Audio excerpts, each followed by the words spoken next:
Então, boa noite, pessoal. A gente está dando sequência ao nosso grupo de estudos sobre Faça Sua Mente o Oceano, né? É um estudo voltado ao pensamento da filosofia budista, onde aos pouquinhos a gente vai explorando a nossa própria mente, bem no processo do convite que o Lama Yeshe faz a nós, que é de nós tornarmos nossos próprios terapeutas. Né? O que que faz um terapeuta? Ele estuda a própria realidade e você pode falar numa questão religiosa do mundo interior, né? E que se relaciona com compreender como a gente funciona. O budismo, ele está baseado em dois principais movimentos, e é o movimento externo da não violência, então de não agir violentamente com as outras pessoas, e para isso você cultiva a compaixão nas relações tanto com os demais quanto consigo mesmo.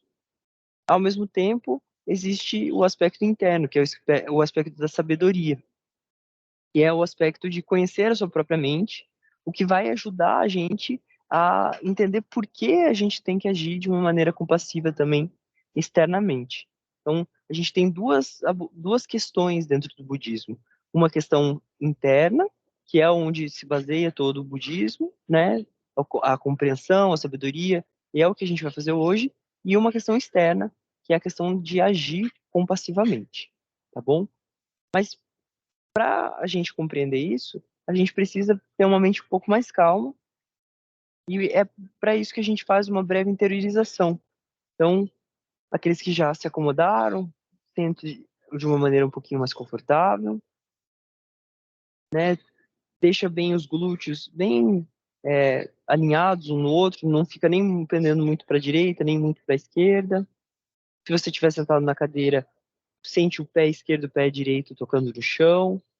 Se possível, deixa os calcanhares 90 graus com a linha dos joelhos e os joelhos 90 graus com a linha do quadril, né? Ou os joelhos mais é, um pouquinho mais altos do que a linha do quadril, se for possível.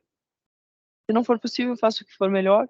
Lembrando que o movimento mais importante é a coluna, desde lá da base, está relaxada, mas ereta. Então você relaxa o abdômen, para que você não tenha tensão ali na parte baixa da coluna. Você relaxa seus ombros, colocando as mãos ou sobrepostas sobre o ventre, mão direita sobre a esquerda, tocando pontos de polegares, ou você pode só repousar elas sobre as suas coxas. Veja o que for melhor para você. E aí, nisso, sentindo os braços, você vai relaxando a parte média, né, do centro do seu peito, mas também do meio das suas costas.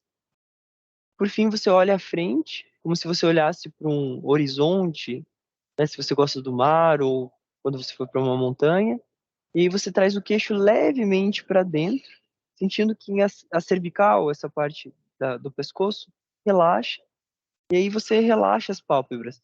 Não fecha os olhos, você relaxa as pálpebras e traz o olhar em direção da ponta do nariz, mas não olhando para a ponta do nariz, e sim olhando para o chão, né? Como se você continuasse olhando para um horizonte, só que agora que acompanhasse a linha da ponta do nariz.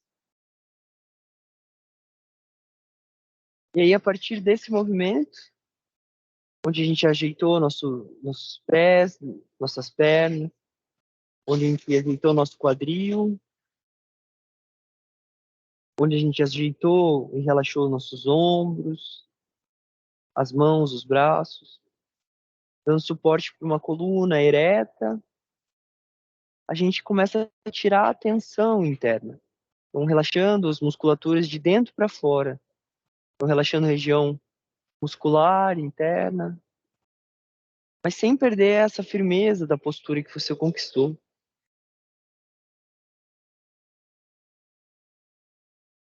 E eu vai aos pouquinhos tomando algumas respirações um pouquinho mais conscientes. Então, sentindo a respiração ali na região das narinas. A gente vai fazer uma breve concentração, acalmando um pouco a mente. Então, quando o ar entra é 1, inspira. Quando o ar sai é 2, exala.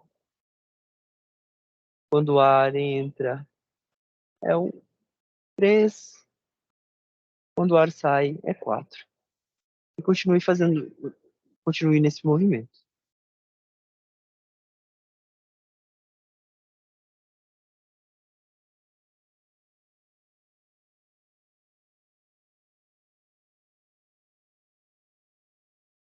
Quando você chegar a 10, você volta para 1.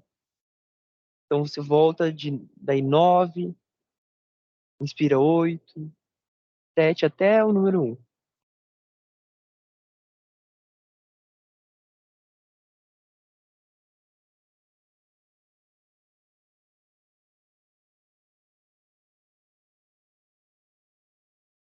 Quando você chegar no 1, aí você volta até 10.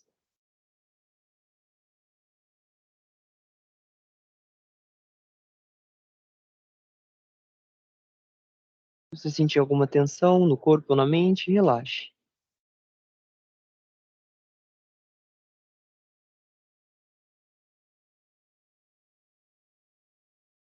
E agora, com a mente um pouquinho mais calma, você vai lentamente inspirar profundo, preencher os pulmões, abdômen, e vai soltar forte pela boca. Vai inspirar bem profundo, mantendo a firmeza do corpo, vai relaxar. E tirar a última vez as tensões, inspira bem profundo, segura o ar, inspira um pouquinho mais e solta forte fazendo som lá pela boca. Inspira, traga as mãos em frente ao peito, as palmas unidas. Leve o olhar entre as sobrancelhas agora. Perceba que nesse momento você está aqui, talvez você esteja na sua casa. Perceba onde você está nesse momento. Perceba que você está prestes a se engajar em uma ação de estudar a sua própria mente. E nesse momento, o mais importante não é julgar a sua própria mente, mas é entrar num processo de um campo de compaixão. E essa compaixão começa consigo mesmo. E a partir dessa compaixão consigo mesmo, entender que você quer ser tratado bem pelas outras pessoas e também por si mesmo. A partir disso, a gente reconhece que todas as pessoas também querem ser tratadas bem, também querem ter esse processo de compaixão, tanto consigo, mas também, se a gente for reconhecendo isso, que todas as pessoas têm esse desejo, a gente percebe que a gente também precisa agir compassivamente com as outras pessoas. Para isso, a gente precisa conhecer a nossa mente. O processo de conhecer a mente é estudar o Dharma, nessa perspectiva que vamos fazer agora. Então, você, da melhor forma que você puder, você gera essa intenção enquanto a gente faz o preceito de refúgio, de despertar esse potencial de ser compassivo consigo, de ser compassivo com os demais. Então, criando esse campo de altruísmo, mas não um altruísmo, uma compaixão sem sabedoria, e sim compaixão, um altruísmo sábio, sábio a forma de agir perante as situações que façam que você seja feliz e os outros também. Não de uma forma somente instantânea ou de uma forma que não dure, mas algo que realmente traga uma felicidade, traga uma paz duradoura. Se você quiser, você pode abrir os olhos e acompanhar junto comigo a busca do refúgio. E ela consiste em a gente perceber o nosso próprio potencial, né? O Buda como a nossa própria potência de se tornar uma pessoa iluminada, que sempre age compassivamente, com sabedoria, e que é livre de seus sofrimentos. O Dharma, que é o caminho que todo Buda trilha para chegar nesse estado, e a Sangha, que são os nossos amigos espirituais que habitam nesse estado de Buda, que habitam nesse estado de sabedoria. Então é basicamente isso que a gente toma refúgio. A gente quer tomar esse pleno despertar para o benefício de todos os seres sencientes. Então não é só para o nosso. Então é uma forma da gente se lembrar que a gente precisa de causas e condições para atingir o estado de Buda, para que a gente possa ajudar as outras pessoas. Então, eu vou fazer 2 vezes em português e uma vez em tibetano, que você pode fazer comigo, ou se não, simplesmente escutar e gerar esse sentimento de altruísmo e de sabedoria. Busca o refúgio até realizar o completo despertar, no Buda, no Dharma e na Sangha, pela prática da generosidade e demais superações, possa realizar o completo despertar para o benefício de todos os seres sencientes. Busca refúgio até realizar o completo despertar, no Buda, no Dharma e na Sangha, pela prática da generosidade e demais superações, possa realizar o completo despertar para o benefício de todos os seres sencientes. Ge chodam soki chonam la, janchu badu dagni kapsuchi, dagin chiso kepe sonanki, drola perche songe drupajno. Que todos os seres sejam felizes, que tenham causas dessa felicidade, que todos os seres sejam livres do seu sofrimento e das causas que os levam a esse sofrimento, que todos os seres habitem na suprema alegria, que é livre de todo e qualquer sofrimento, e que todos os seres encontrem os bons renascimentos e o êxtase da libertação. E aí agora a gente vai fazer a leitura do Sutra das quatro verdades superiores, Dharma Chakra Vartana Sutra. E aí você pode fazer ou como uma meditação, tentando escutar e perceber essas instruções como instruções pessoais. Então tudo que o Buda fala não é uma questão filosófica, e sim uma questão para a gente tomar como um conselho pessoal, um conselho direto para nós, e que ele fala de um campo de reflexão de muitos e muitos anos da sua própria vida, e esse é o primeiro discurso que ele traz para a gente, que ele vai dar para 5 monges, né, 5 renunciantes, 5 ascetas que caminhavam junto com ele. Então é como se a gente estivesse sentado próximo do Buda, escutando esse discurso para nós.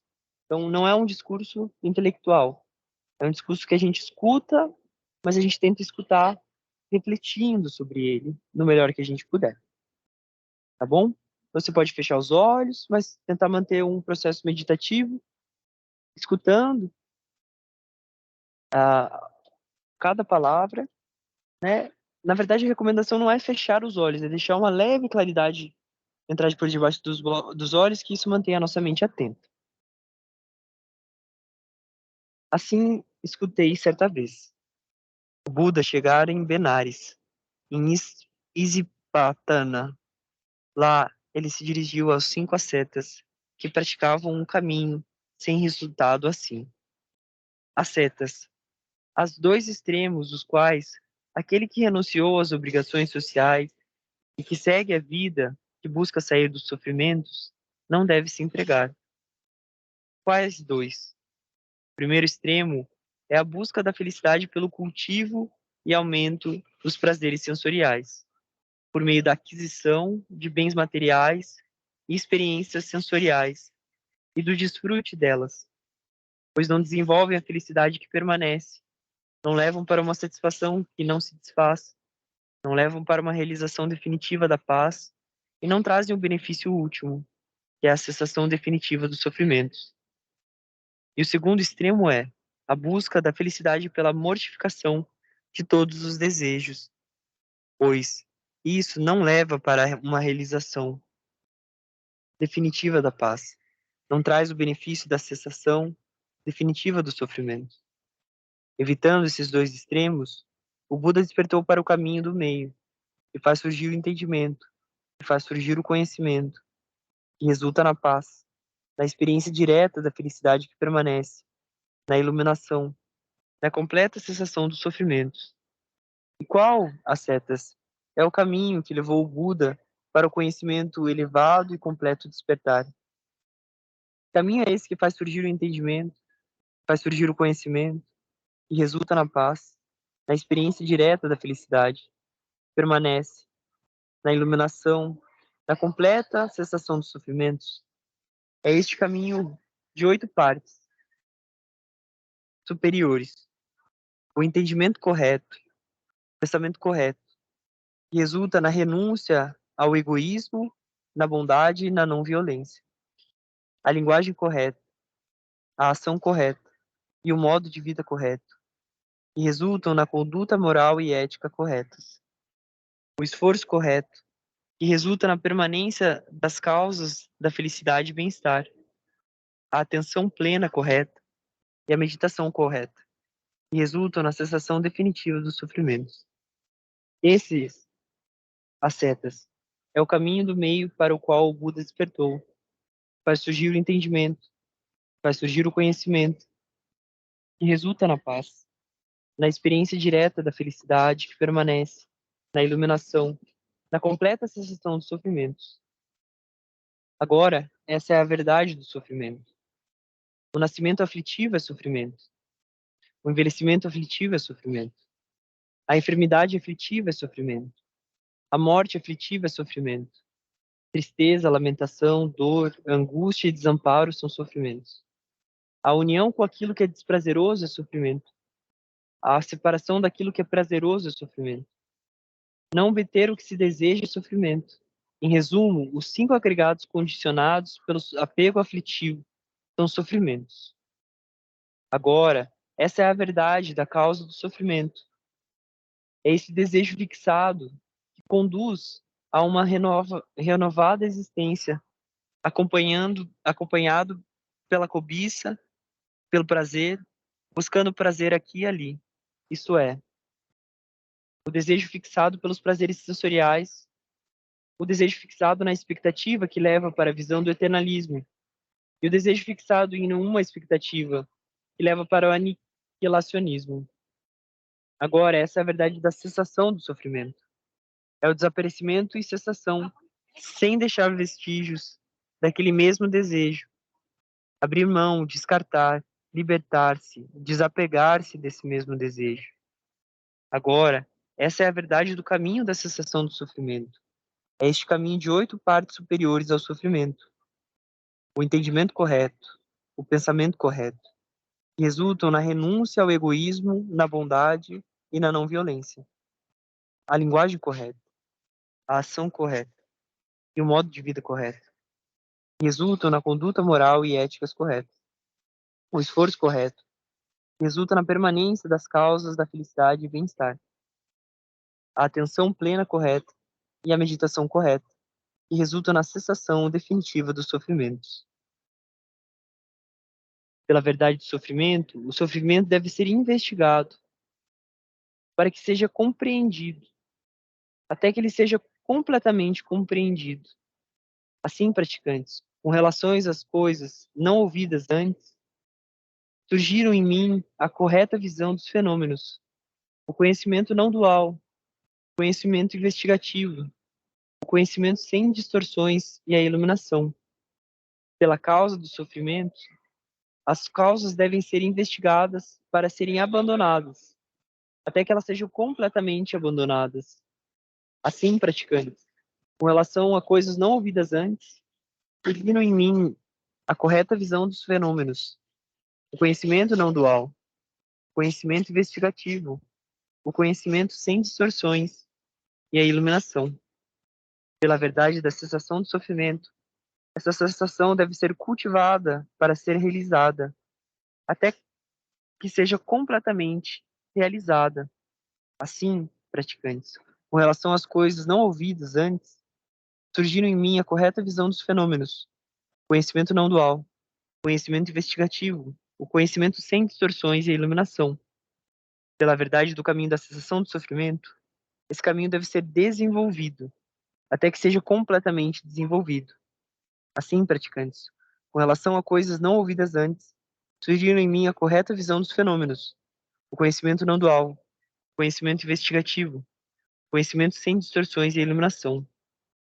Enquanto meu conhecimento e entendimento dessas 4 verdades superiores ao sofrimento, como na verdade elas são, nas suas 3 partes e 12 aspectos, não estavam completamente estruturados desse modo, não reivindiquei ter despertado para o insuperável, completo, perfeito despertar neste mundo e suas relações existenciais.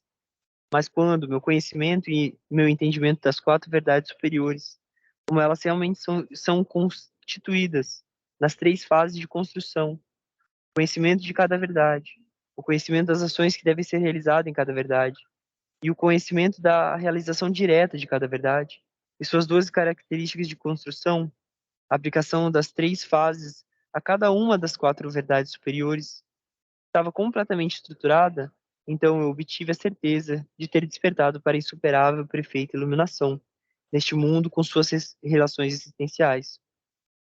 O conhecimento e o entendimento surgiram em mim. A realização que levou para a libertação da minha mente é inabalável. Encerrada está a minha vida nos ciclos dos sofrimentos. Não há mais vir a ser na natureza do sofrimento. Isso foi o que o Buda disse. Os 5 ascetas ficaram satisfeitos e contentes com as palavras do Buda. Deixaram o caminho do ascetismo outrora praticado, adotaram as 4 verdades superiores, o caminho de 8 partes superiores, e formaram a primeira comunidade dos praticantes pedintes de esmolas. Então, pessoal, aqui a gente tem muitos elementos importantes, né? Então, toda a doutrina budista, né, toda a filosofia budista, ela vai ser baseada em cima das 4 nove verdades. Então, ela vai ser baseada em cima desse conhecimento. Isso vai permear todo o processo de entendimento que se tem do próprio budismo. Então, é um sutra muito importante e é um sutra que a gente vai, ao mesmo tempo, estar recorrentemente voltando para ele, né, durante todo o processo. Porque ele vai falar sobre as questões mais profundas nossas, principalmente essa questão do sofrimento. E se a gente for perceber, o que o Buda faz, ele inverte, né? Porque ele inverte e ele vai falar primeiro a questão do sofrimento e depois a causa do sofrimento. Num pensamento lógico, se a gente for parar para raciocinar, ele teria que falar a causa e depois falar o efeito. Mas ele escolhe falar primeiro do efeito e depois da causa. E aí a gente se pergunta, por que ele fez isso? E essa é uma boa reflexão. Alguém tem alguma ideia por que ele faria isso? Alguém gostaria de dar um palpite?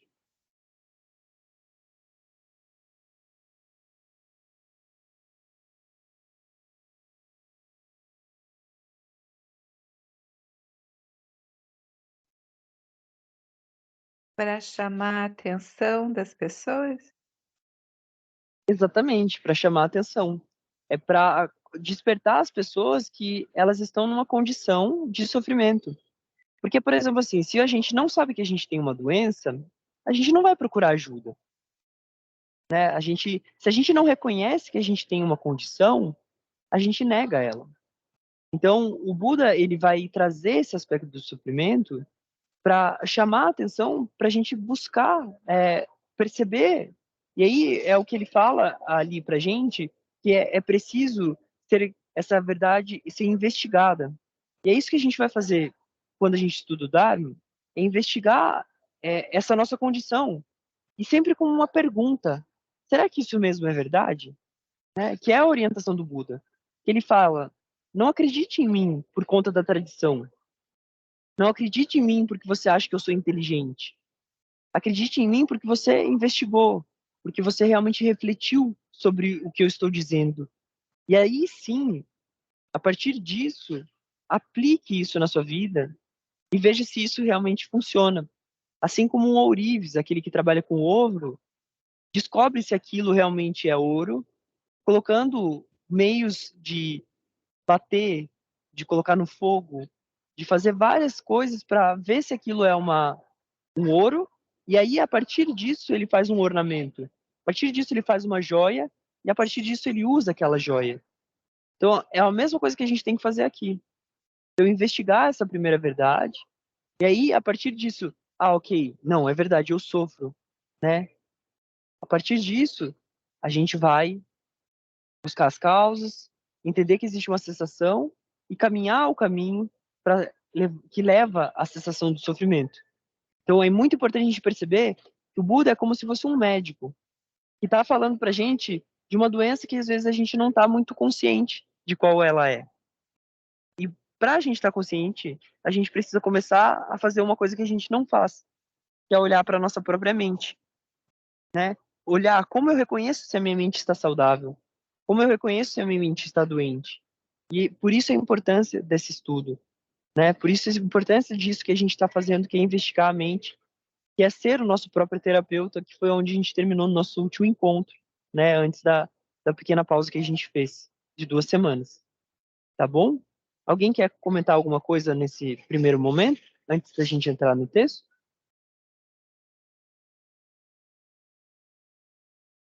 Senão a gente vai, então, pro texto. Se alguém quiser comentar, só entrar, tá bom? Compartilhar aqui a tela com vocês.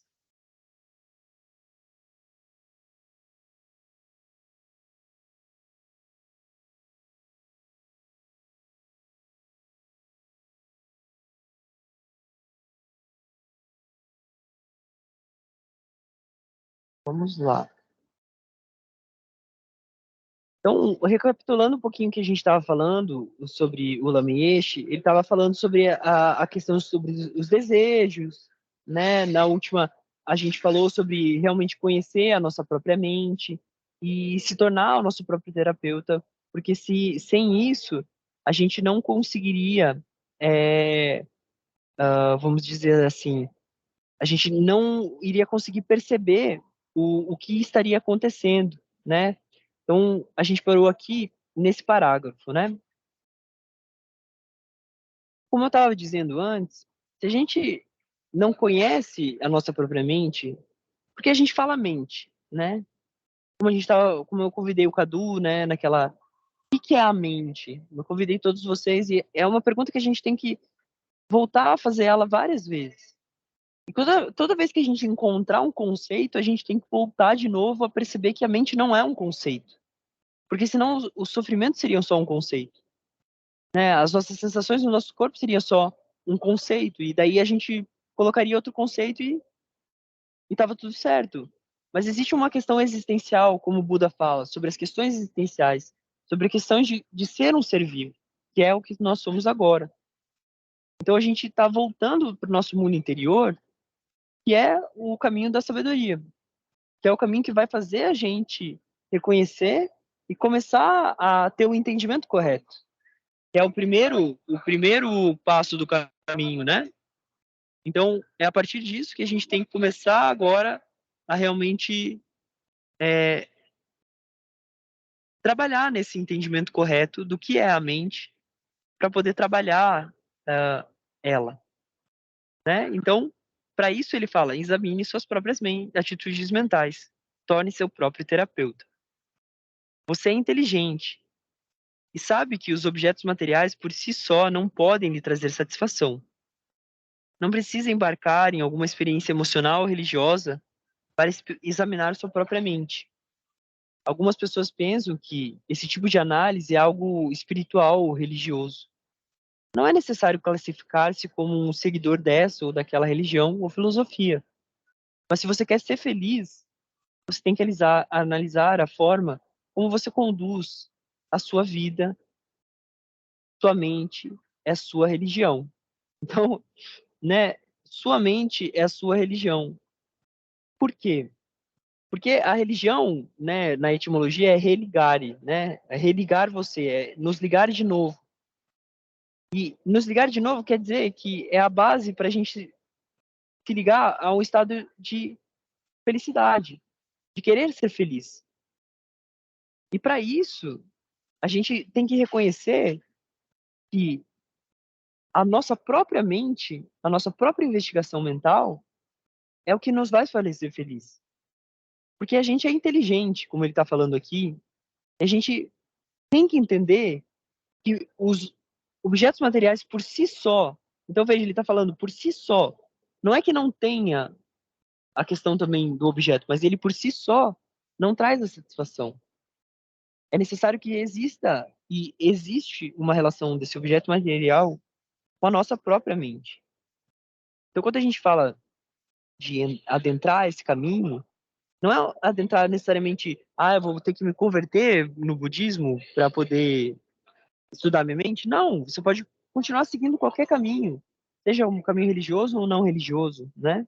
O que ele está convidando é para que a nossa mente, que é onde a gente vai pensar sobre as doutrinas religiosas, ela mesmo é onde acontece a própria religião. E ela é a base para que a gente seja feliz. E para isso a gente precisa conhecer a mente e analisar a forma como a gente está conduzindo a nossa vida. E se até hoje a gente não achou a satisfação, né, e isso a gente pode aqui refletir um pouquinho, se hoje eu encontrei a satisfação, ou se em algum momento da minha vida eu realmente encontrei uma satisfação, e veja, não é uma mera satisfação, é uma satisfação duradoura. Né? Então, investigue um pouco, até agora na sua vida, se houve algo realmente duradouro, que não ficava pulando de para medo, ou para preocupação, ou para vontade de ter de novo, né? Então, cabe a nós investigar, cabe a nós a gente perceber isso e ver se a gente está colocando a ideia e não sendo inteligente, porque a gente ele está falando, a gente é inteligente, mas talvez a gente esteja agindo e conduzindo a nossa vida de uma forma não tão inteligente, porque a gente está acreditando que os objetos externos, pessoas, os relacionamentos, por si só, podem trazer a satisfação. Mas se a gente procurar investigar mesmo, a gente vai perceber que, na verdade, os objetos trazem o sofrimento. Mas qual tipo de sofrimento? Não é o sofrimento só o sofrimento da dor, né? O sofrimento que a gente tá sentindo aqui, uma dor física, mas é o sofrimento dessa questão de precisar de novo, dessa questão de eu conseguir, mas logo muda. Então também é um sofrimento da mudança. E não só isso, o sofrimento às vezes de não ter controle sobre ter ou não ter objeto material, poder repetir ou não poder repetir aquela determinada situação, tá? A gente tá conseguindo se comunicar aqui? Alguém pode me falar se tá dando para entender, tá dando para pegar uma linha? Só falar sim, que eu não tô vendo vocês. Tá sim, cara. Bem legal o entendimento. Beleza, alguém tem alguma dúvida? Yasmin, né, Beth? Tranquilo até aqui. Então tá bom. Então a gente vai para o próximo parágrafo. Ao analisar a sua mente, não racionalize ou pressione. Relaxe. Olha isso, né? Porque, assim, quando a gente começa a investigar a própria mente, quando a gente começa a trazer, a primeira coisa que a gente faz é não ser compassivo com a gente mesmo, né? A gente começa a fazer o quê? A gente começa a querer mudar ela na hora, né? A gente começa a olhar e tem alguma coisa desconfortável, a gente já quer mudar na hora. E ele está pedindo para que a gente faça isso de uma outra forma. Que a gente faça isso a partir de um campo de relaxamento. E aí, ao mesmo tempo, ele pede perseverança, porque ele entende, pela própria experiência dele, que vão surgir problemas, vão surgir dificuldades ao analisar nossa mente. Então a gente não pode ser também ingênuo, né? E a maioria de vocês que estão aqui hoje, eu sei que já buscaram investigar e olhar e às vezes surge preguiça, às vezes surge dificuldades, porque a gente sabe que é um lugar às vezes muito desconhecido ou um lugar que tira a gente da nossa zona de conforto, tá? Mas a gente precisa ir aos pouquinhos entendendo que é necessário caso a gente queira ser feliz, né? Porque, pelo que parece, é o que a gente nunca fez foi isso, foi investigar a nossa própria mente. E aí ele continua assim: simplesmente tome consciência deles e de onde eles vêm, os problemas do caso. Conheça a raiz deles. Apresente o problema a si mesmo. Então ele tá falando pra gente como que a gente faz para investigar a nossa própria mente, né? Aqui está esse tipo de problema. Então é a gente falando pra gente mesmo. Como isso se tornou um problema? Que tipo de mente o tornou um problema? Que tipo de mente sente que é um problema? Então veja, gente, a gente já tem aqui, ó, quem quiser fazer liçãozinha de casa, né? Pode anotar aí, ó, esses tipos, vai surgir um problema e você anota isso aqui, né? Se alguém quiser tirar uma captura de tela e mandar lá, eu vou tirar uma aqui também. Se alguém quiser mandar no grupo lá, que é esse processo aqui. Então, quando o problema se apresentar na nossa mente, a gente vai fazer 3 perguntas, né? Primeiro, na verdade, uma confirmação. Aqui está este tipo de problema. Qual tipo? Aí a gente vai saber qual é. Daí depois a gente vai falar como isso se tornou um problema. E a gente vai investigar. E aí, que tipo de mente? Veja que é diferente, né? Que tipo de mente o tornou um problema? Qual foi a mente que levou a isso? E que tipo de mente sente que é um problema? Então, uma que tornou um problema racional e que sente que é um problema mais emocional, tá? São esses 2 campos muito importantes também, que a gente vai dar continuidade, mas não vou entrar muito neles aqui nesse momento. E aí, a partir disso que a gente tem agora o nosso esqueminha, ele vai dar continuidade. Faça uma análise cuidadosa e o problema desaparecerá automaticamente. É tão simples assim, não é? Não sei, a gente precisa fazer, né? E ele fala, não precisa acreditar em nada. Então ele não está pedindo para você acreditar. Não acredite em nada. Então ele está sendo empático. Mesmo assim, você não pode dizer, eu não acredito que eu tenho uma mente. Não se pode rejeitar a mente. Você pode dizer, eu rejeito as ideias orientais. Eu concordo. Mas você pode rejeitar a si mesmo? Você poderia negar sua cabeça, seu nariz? Você não pode negar sua mente. Né? Então, é, só nesse parágrafo aqui, aqui a gente tem todas as instruções que a gente precisa para meditar. Porque o que é a meditação, se não o próprio conhecimento da mente? E quais são os passos, né? O primeiro é, não racionalize. Então você não está entrando num campo de racional, de entender pelo racional. E ao mesmo tempo a gente também não está entrando num campo de entender por força, de pressionar. A gente está entrando num campo de analisar a nossa mente pelo relaxamento. Algo muito diferente que a gente está acostumado. E aí, a partir disso, ele dá uma outra instrução, que é não desanimar por quando os problemas surgirem. Tomar consciência deles e buscar conhecer a raiz deles. Mas como a gente faz isso? E aí ele dá aqui de novo, né? O que é para a gente fazer? Que é essas 3 perguntas, aqui está um problema, então o reconhecimento do sofrimento, a verdade do sofrimento, qual é a causa desse sofrimento, tipo de mente que levou a isso e que tipo de mente que sente que é um problema.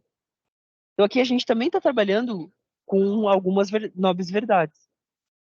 Né? Então tudo está interrelacionado, toda a base do discurso do Lamiche vai estar baseado nesse método. E aí ele, de novo, fala daquela questão que o Buda orienta, que não é para você acreditar, para você ver. Que você não pode, a gente não pode negar que a gente tem uma mente, por isso a gente precisa investigar ela, tá bom? Então, o que a gente pode fazer agora?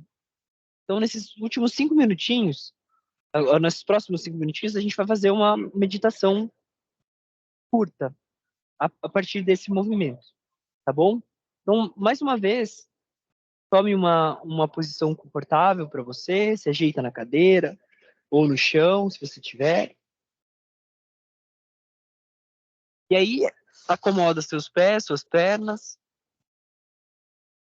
Tenta não deixar as costas encostando na parte de trás, lá, se for possível, mas se você encostar, tenta não deixar o peso ir para trás. Sente o quadril, o glúteo direito e esquerdo bem alinhados, com o mesmo peso de um lado para o outro. Acha a coluna vertebral ereta, relaxando o umbigo, relaxando as mãos ou sobrepostas sobre o ventre ou sobre as coxas. Isso vai relaxar seus ombros e vai relaxar o meio das costas. E depois disso você acha o ponto lá do horizonte, traz o queixo um pouquinho para dentro, sentindo com que a cervical, a porção mais alta ali do pescoço, da coluna, vai se vai estar junto com o restante da coluna. Aí você relaxa as pálpebras assim, fechar 100% os olhos, trazendo o olhar na direção do ponto da ponta do nariz e a língua no céu da boca, no final dos dentes da frente, se possível, relaxando bem a mandíbula. E a partir daqui, a gente vai começar uma análise da nossa própria mente. Então, não racionalize e nem se pressione. Busque primeiro relaxar, como se você estivesse olhando para o céu e no céu tivesse algumas nuvens. Você vai olhar para alguma dessas nuvens, e é a questão de algum tipo de problema que você tem, seja ele qual for. Pode ser um problema simples ou um problema um pouquinho maior, o que vier na sua cabeça. Busque isso por 1, 2 minutinhos e daí, né, meio minuto, 1 minuto, e aí não mude o objeto. Mantendo o relaxamento.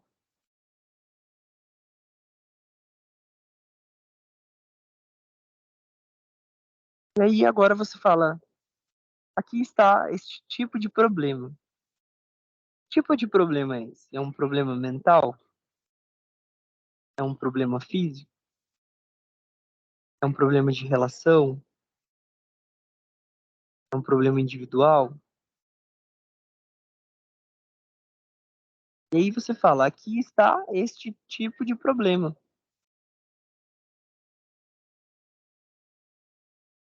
Mantém ele, não perca ele. Não perca esse objeto. Lembre-se de se deixar relaxado. O problema é gerar tensão, relaxe seu corpo, mas mantendo a postura. E agora a gente vai para a primeira investigação. Como isso se tornou um problema? Lembra, não é uma racionalização. Você simplesmente coloca essa pergunta e relaxa nela, investigando um pouquinho, aos pouquinhos, sem pressionar. A gente fica assim por 1 minuto, 1 minuto e meio.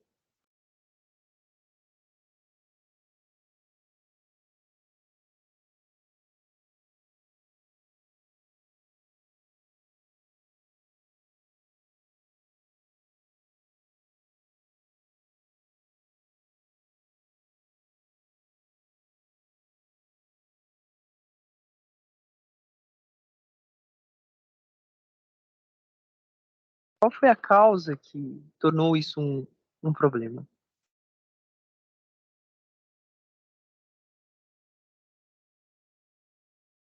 E aí agora a gente entra na segunda pergunta. Tipo de mente. Qual foi a mente que o tornou um problema?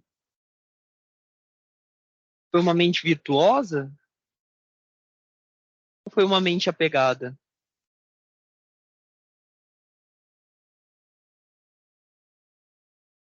Foi uma mente altruísta ou foi uma mente autocentrada? Que tipo de mente tornou um problema? A gente fica aqui por meio minuto, 1 minuto.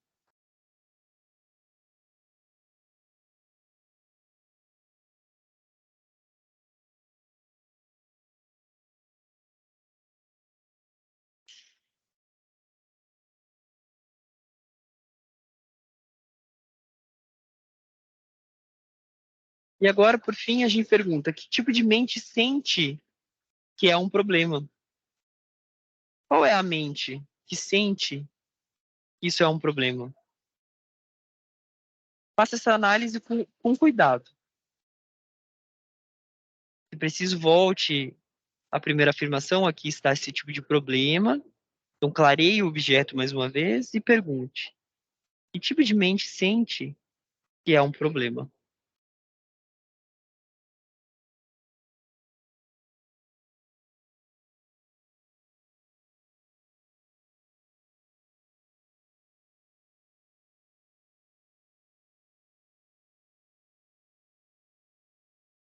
E aí, inspira bem profundo e exala, relaxa a mente, relaxa o processo.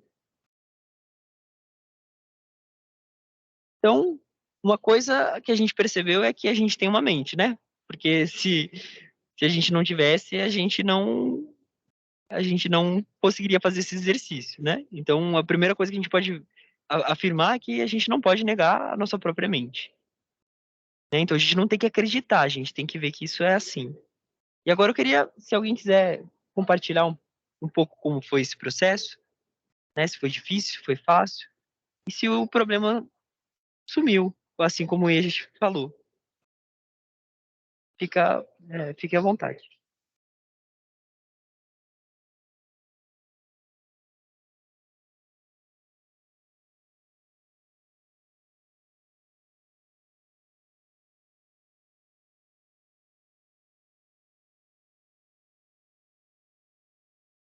Cadu, quer falar?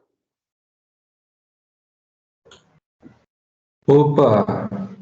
Não, só queria dizer que foi bem interessante essa aula, deu para dar uma aprofundada boa, assim, e eu senti que o entendimento ficou de uma maneira até então não percebido, assim, então achei bem legal nesse sentido o encontro de hoje, sabe? A Você conseguiu meditação. fazer uma meditação? Como foi os passos, assim? Conseguiu reconhecer o objeto, assim, algum problema? Sim, com certeza. Eu E, fiquei bem dentro ali do processo, assim. e de alguma forma ele sumiu, assim? Ou ele diminuiu? Ou talvez não resolveu, mas como foi sentir isso? Eu acho que foi uma questão de só encarar ali a realidade, né? E as coisas que eu fiz para isso vir a se tornar um problema. E ficar tranquilo quanto a isso, mas buscar resolver agora fazendo mais esforço, né? Foi o que me veio na cabeça, assim. Me esforçando agora nesse momento que no caso eu deixei o tempo passar e tal, que eu tenho que cumprir com essa. No meu caso, é aquilo que eu estava pensando no problema, é que eu tenho um pouco prazo ali para minha entrega de monografia. Mas, ao mesmo tempo, foi tranquilo, assim, porque eu vejo que a dedicação que eu estou tendo tá caminhando, assim, sabe? Que foi uma questão que eu poderia ter iniciado antes, mas também sei que naquele contexto era o que eu conseguia fazer no momento. Entendi, tá bom. Vai usando esse processo. Aos pouquinhos a gente, né? É a primeira vez que a gente faz. Mas beleza, obrigado por compartilhar. Yas ou Beth, querem compartilhar alguma coisa?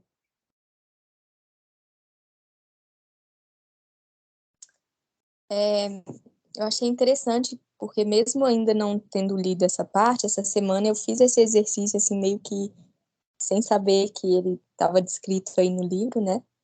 Mas é muito interessante perceber como realmente dissolve, né? Dissolve na verdade mesmo, porque se a gente não faz esse exercício, a gente vai se confundindo, confunde muito o que é a realidade, o que é a projeção, né, da mente. E quando eu me faço essas perguntas, eu consigo perceber claramente, assim, que as distorções, né, da mente, é a mente do apego, a mente da projeção do que queria que fosse, enfim, tudo menos a realidade, né, essa mente que quer ter controle mesmo das coisas, né, então, esse exercício realmente torna tira um peso mesmo, né, e torna qualquer problema bem mais leve, assim. Para mim foi isso. Beleza, obrigado. É, eu passei por um problema também, e você perguntou ali que tipo de mente, né, que faz com que você reconheça isso. Eu acho que é a mente racional, não sei, que faz, mas a própria mente cria um problema. E quando ela cria o problema? Quando ela está ansiosa, quando ela está agitada, quando ela quer que tudo se resolva do jeito que ela quer e ela não entende que isso envolve outras pessoas, né? Então, ela fica ansiosa, ela fica agitada, ela se desequilibra e, de repente, você cai em si que quem foi que gerou tudo isso? Foi o outro que estava na outra ponta? Não, não foi o outro, foi você. E é muito interessante, isso realmente veio, como a Yasmin falou, veio bem a fechar um ciclo que eu, essa semana, descobri também da minha mente. Obrigada, Matheus. Muito legal. Então, isso que é legal, né? Porque ele afirmou ali, não era preciso acreditar, né? Então, aqui o que a gente está trabalhando não é uma questão de crença. Por isso que ele fala, não precisa entrar numa questão religiosa, não precisa entrar numa outro tipo de... A nossa própria mente, a nossa própria religião. Porque é ali onde a gente vai encontrar a nossa felicidade, né? Então, é muito legal ouvir isso de vocês, né? E a gente perceber que os outros também comecem a perceber isso, porque daí o que a gente vai aos pouquinhos percebendo é que tipo de mente que constrói o problema. E aí, como a Beth falou, né?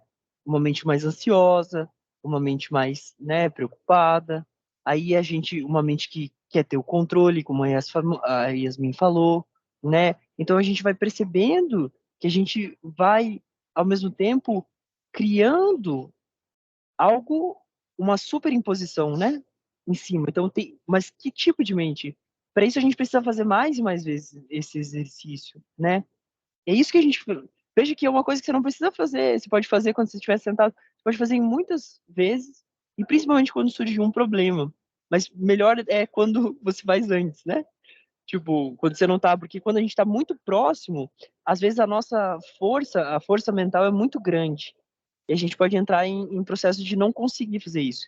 A gente precisa treinar a nossa mente, para que na hora que surgir um problema, a gente não vá emocionalmente para ele, ou não racionalize demais ele, né? Não fique, tipo, encontrando outras questões. A gente procure a mente, a gente não está querendo resolver o problema ou falar porque é assim ou porque é assado. A gente está tentando buscar realmente qual é a mente que está levando a eu ver isso que é um problema, né?